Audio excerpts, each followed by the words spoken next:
Hi hello guys.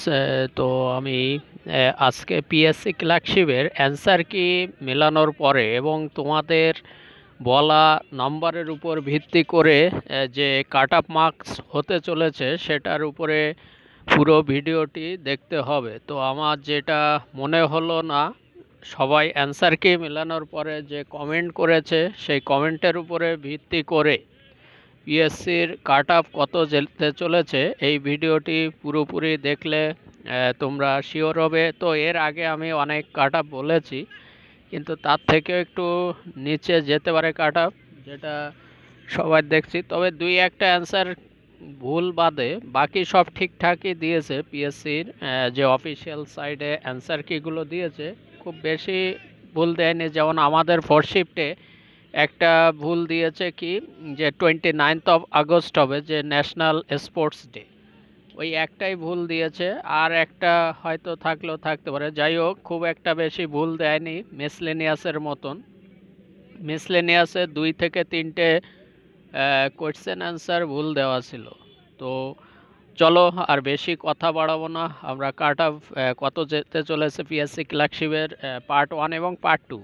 Part 2তে কত পেতে হবে ভিডিওর লাস্টে বলে দেবো। সেই হিসাবে তোমাদের পড়াশুনো করতে হবে এবং ভ্যাকান্সি কতটা থাকছে বা কমছে নাকি একই থাকবে 8,500, সেটাও ভিডিওর লাস্টে বলবো। এবং নতুন যে ভ্যাকান্সিগুলো এসছে সেগুলো সম্পর্কেও বলে দেবো। আরও 10টা ভ্যাকান্সি আসতে চলেছে। এর আগেও বলেছিলাম যে কেপিএস 2015 সালের পরে আর কৃষি প্রযুক্তি সহায়ক বেরোয়নি। প্রায় 10 থেকে 15 হাজার ভ্যাকান্সি রয়েছে, এটা আমি বহুদিন আগেও বলেছিলাম। আমি যেগুলো বলি সেগুলো একদম অথেন্টিক না হলে আমি ভিডিও বানাই না, কারণ আমার ভিউজের দরকার নেই, আমার কথার দাম আছে বা ভ্যালু আছে। তো চলো কাট অফ মার্কস একটু বলি। তো ফার্স্টে ইউআর ক্যাটাগরি।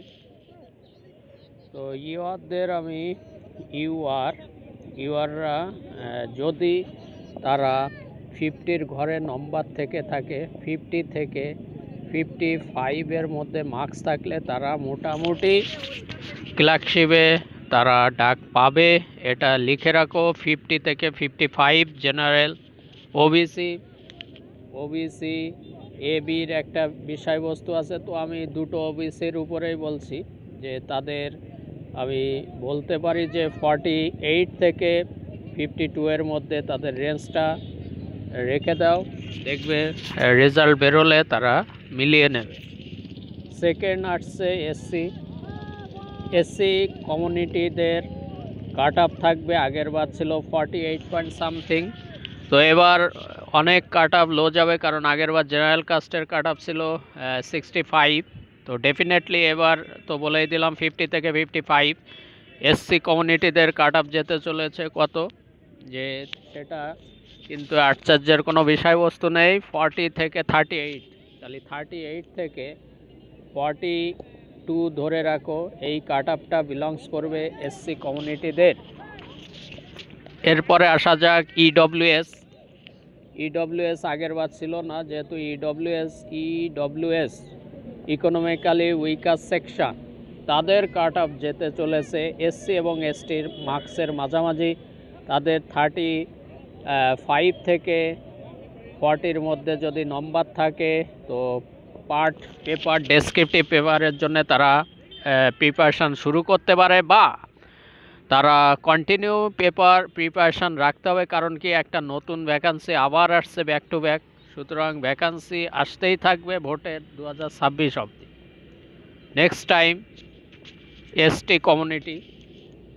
তো এসটিদের কাট অফ যেতে চলেছে কত, এসটিদের কাট অফ যেতে চলেছে 29 থেকে 30-র মধ্যে কাট অফ থাকবে এসটিদের। তো আর যারা পিডব্লিউডি বা পিএইচডি বা এক্সামটেড ক্যাটাগরি, তাদের আমি বলবো না, কারণ তাদের কাট অফ খুবই লো যায়। 2-4, ইভেন আমিও দেখেছি 1.5 এরকমও কাট অফ যায় 100-এর মধ্যে। সুতরাং তাদেরটা খুবই লো যাবে, কোনো টেনশনের বিষয় নেই। এসটি অবধি আমি বলে রাখলাম। আর পিডব্লিউডি যারা মোটামুটি 10, 12, 15 পেয়েছো, তাদের মোটামুটি প্রিপারেশান শুরু করে দাও।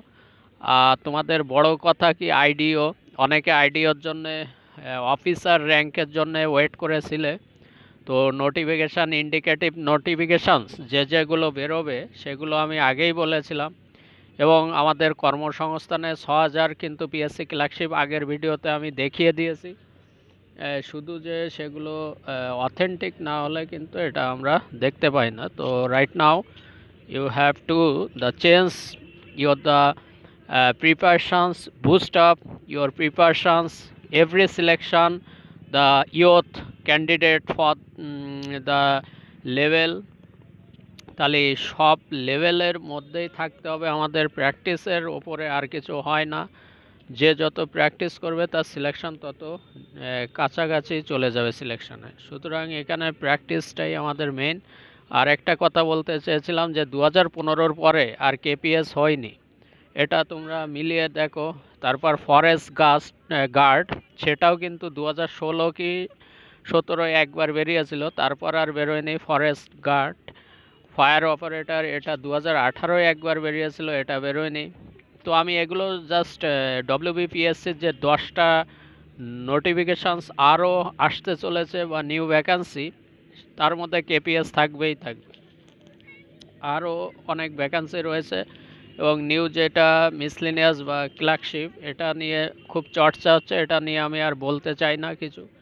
তো মোটামুটি কেপিএসের জন্য রেডি থাকো। আর গ্রুপ সিডি অনেকে দেখছি ভিডিও বানাচ্ছ, গ্রুপ সিডি 2019 সালে আমাদের মাননীয়া 10,000 এর ভ্যাকান্সির কথা বলেছিল, তারপর আর বেরোয়নি। এটা সবাই ভালো করে জানে। 2019-এর ভোটের সময় তিনি কিন্তু বলেছিলেন যে 10,000 ভ্যাকান্সি রয়েছে গ্রুপ সিডিতে, তারপরে কিন্তু আর বেরোয়নি সেই ভ্যাকান্সিটা। ওয়ান দা মিডিয়ার সামনে বলেছিল, সেটা আজও লাইভ আছে, সেটা কিন্তু ভ্যাকান্সি বেরোয়নি। এটা সব আমাদের যুব সমাজের কাছে একটা কি যে গ্রুপ সিডি কেন বেরোচ্ছে না। তো ওবিসির কেসটার জন্য অনেক সমস্যা হচ্ছে।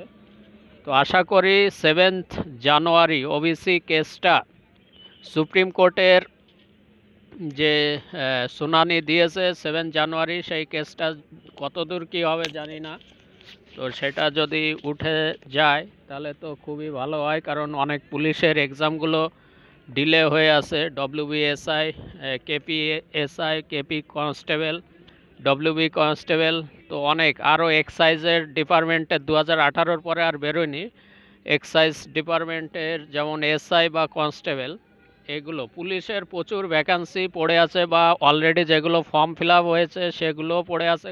নতুন কনস্টেবল আসবে 12,000, সেটাও কিন্তু ঘোষণা করা হয়েছিল মাঝে কয়েকদিন আগে। তো এগুলো কিন্তু আসবে, এবং পুরনোগুলো পরীক্ষা হবে। ওবিসি কেসের জন্য স্টিল নাও সেটা আমাদের পরীক্ষাগুলো এখনও হচ্ছে না আর কি। যাই হোক, তো সবাইকে শুভ কামনা রাখি যে সবাই যে যাই কম নাম্বার পাও বেশি নাম্বার পাও, মেন্সের প্রিপারেশান বজায় রাখো বা ডেসক্রিপটিভের প্রিপারেশানস, কারণ যে কোনো একটি চাকরি পরীক্ষায় কাজে লেগে যাবে।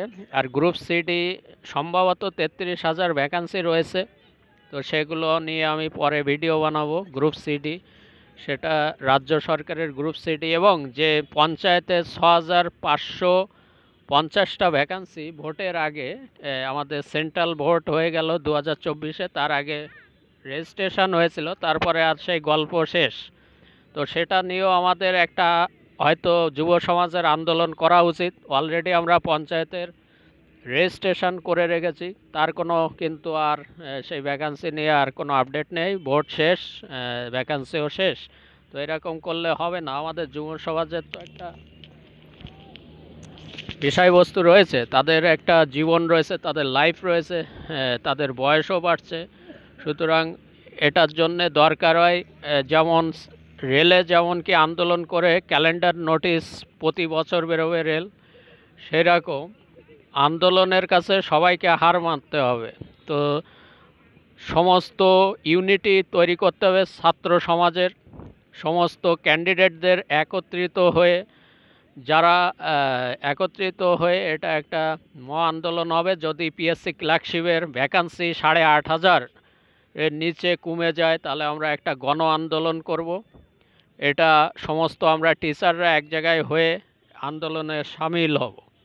কারণ কি, একটা ভ্যাকান্সি আসার পরে সেটা সুপ্রিম কোর্টেরও নির্দেশ আছে, না কোনো নতুন কিছু তাতে অ্যাড করা যাবে, না সেটা কমানো যাবে। তো 8,500-এর নিচে হলে আমরা শিক্ষকের বা অ্যান্টি করাপশন যারা রয়েছি সেই মেম্বাররা মিলেও কিন্তু আমরা আন্দোলনের সামিল হব এবং প্রতিটা স্টুডেন্টের আসতে হবে। আজ যে ভাবছে আমার বয়স আছে, আমার যে কী হবে, পরের ভ্যাকান্সিতে আমি নেব, আরে ভাই তুমি পরের বার পাবে কি তার কোনো গ্যারান্টি আছে? সুতরাং সবাইকে এগিয়ে আসতে হবে, বয়সের অপেক্ষায় থাকলে হবে না। ছোট বড় সিনিয়র জুনিয়র সবাইকে একসাথে সামিল হতে হবে। নিজের পাওনা নিজেকে নিয়ে নিতে হবে। এত কষ্ট করে পড়াশুনো করে, রাত জেগে পড়াশুনো করে অনেকটা এবার পিএসসি ক্লার্কশিপের পরীক্ষা ভালো হয়েছে, কোনো কোয়েশ্চেন ফাঁস হয়নি, এই একটা ভালো লাগলো, একটা পজিটিভ দিক। আমাদের যারা ফ্রেশ ক্যান্ডিডেট বা যারা অনেস্টলি এক্সাম দেয় আর কি, মানে অসৎ পথ যারা অবলম্বন করে তাদের তো আমরা একেবারে আমাদের দৃষ্টির যেটা চোখের বালি বলা যেতে পারে। ঠিক আছে, তো সৎভাবে আমরা যারা এক্সাম দিই তাদের জন্য কিন্তু একটা সুবর্ণ সুযোগ। এই যে ক্লার্কশিপটা ভালোভাবে এক্সাম হয়েছে, আমরা দেখলাম যে কোয়েশ্চেন যাই হোক, কোয়েশ্চেন কিন্তু আউট হয়নি। ওই একটা ফার্স্ট শিফটে কে কোয়েশ্চেন কি করেছিল ওটা ফাঁস হয়নি, ওটা হয়তো সে কোয়েশ্চেনটা পকেটে করে নিয়ে এসে হয়তো বাড়ি এসে সোশ্যাল মিডিয়ায় দিতে পারে, কিন্তু কোয়েশ্চেন ফাঁস হয়নি। এই একটা ভালো দিক দেখা গেল এবার পিএসসি ক্লার্কশিপে। তো এখানেই ভিডিও আমি শেষ করলাম। ভিডিও অনেক লেন্দি হয়ে গেল, অনেক কথা ছিল, আরও কথা পরে বলা যাবে। এখানেই ভিডিও সমাপ্ত করলাম।